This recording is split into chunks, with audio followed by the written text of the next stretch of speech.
मी खलासे इयत्ता पहिलीची विद्यार्थिनी आज 15 ऑगस्ट विषयी काही दोन शब्द सांगणार आहे. 15 ऑगस्ट हाच तो दिवस जेव्हा आपल्या देशाला ब्रिटिशांच्या गुलामगिरीतून सुटका मिळाली. त्यासाठी अनेक क्रांतिवीरांनी आपल्या प्राणाचे बलिदान दिले, जसे की महात्मा गांधी, पंडित नेहरू, भगतसिंग, राजगुरू. अशा वीरांच्या रक्ताने पावन झालेल्या भारतभूमीमध्ये माझा जन्म झाला याचा मला अभिमान आहे. त्यातीलच माझ्या आवडते नेते महात्मा गांधी, त्यांच्याबद्दलच मी 2 वरी गाऊ इच्छिते.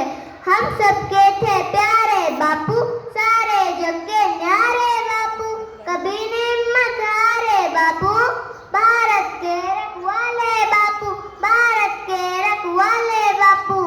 धन्यवाद. मला या मंचावर बोलण्याची संधी दिल्याबद्दल सर्वांचे जाहीर आभार.